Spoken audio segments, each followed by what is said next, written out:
नवाब सिंह के बेनामी संपत्ति पर चलना चाहिए बुलडोजर। अपराधी समाजवादी पार्टी से जुड़ा हुआ निकला है। उक्त बातें कैबिनेट मंत्री ओम प्रकाश राजभर ने वाराणसी में कही। अपने एक दिवसीय दौरे पर शनिवार को वाराणसी पहुंचे कैबिनेट मंत्री ओम प्रकाश राजभर ने मीडिया से बातचीत में विपक्ष पर जमकर हमला बोला।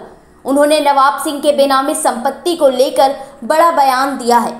मीडिया से बातचीत में नवाब सिंह की संपत्ति की जांच के संबंध में पूछे गए सवाल के जवाब में कैबिनेट मंत्री ओम प्रकाश राजभर ने कहा कि खिलाफ कोई नहीं है, बस बात यह है कि अपराधी समाजवादी पार्टी का निकलकर सामने आ रहा है, तो हम क्या करें? ऐसे लोगों को पार्टी में शामिल ही ना करें। इसमें बीजेपी का कोई दोष नहीं और ऐसे लोगों पर बुलडोजर जरूर चलना चाहिए। देखिए, खिलाफ किसी को नहीं बनाया जा रहा है। स्थिति यह है कि जब अपराधी समाजवादी पार्टी से जुड़ा हुआ निकल रहा है तो इस तरह के कृत्य लोग न करें। समाजवादी पार्टी के जो ऐसे लोग आ रहे हैं तो फिर काहे को कोई कहेगा। जो बात नगर अध्यक्ष फैजाबाद अयोध्या वाली घटना में और मिनी मुख्यमंत्री कन्नौज, ये बात जग जाहिर है, तो उसमें भारतीय जनता पार्टी एनडीए सरकार का क्या दोष है? कोई दोष नहीं है। ये लोग सिर्फ झूठ बोलते हैं और जनता के सामने है, आप ही लोग दिखा रहे हो कि समाजवादी पार्टी के लोग हैं। बुलडोजर चलना चाहिए, बिल्कुल चलना चाहिए। कैबिनेट मंत्री ओम प्रकाश राजभर ने 69,000 शिक्षकों पर आए कोर्ट के फैसले को लेकर कहा कि हाईकोर्ट के फैसले का हम स्वागत करते हैं और जो फैसला है उसे 3 महीने में लागू करने के लिए सरकार कटिबद्ध है। हाईकोर्ट के फैसले का हम स्वागत करते हैं और जो 69,000 शिक्षक भर्ती में फैसला आया है उस फैसले को 3 महीने में लागू करने के लिए हम लोग सरकार कटिबद्ध है। वहीं उन्होंने आरक्षण में कोटा को लेकर आए सुप्रीम कोर्ट के फैसले का विरोध करने वाले सपा बसपा और कांग्रेस पर कटाक्ष करते हुए कहा कि कोर्ट के लिए तो बात करते हो और जब 22 साल से हम लोग लड़ाई लड़ते हुए अब उस पर फैसला आया है तो विरोध किस बात का है? आपको तो सबक लेना चाहिए।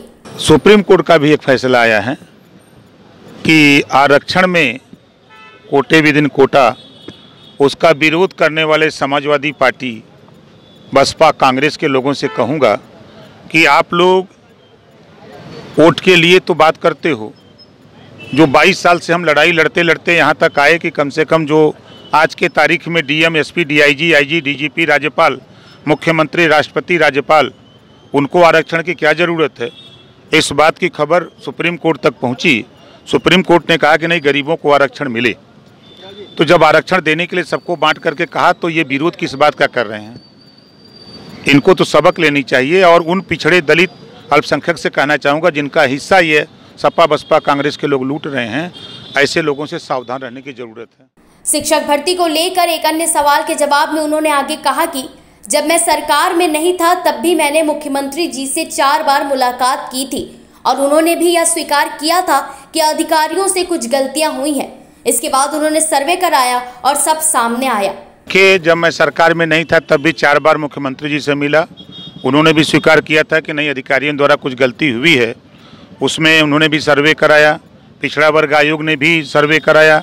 तो सारी चीज़ों में जो आज मुहर हाई कोर्ट ने लगाई है और ये सबसे बड़ी जीत, जो बच्चे आंदोलन कर रहे थे, जो छात्र आंदोलन कर रहे थे, उनकी सबसे बड़ी जीत है।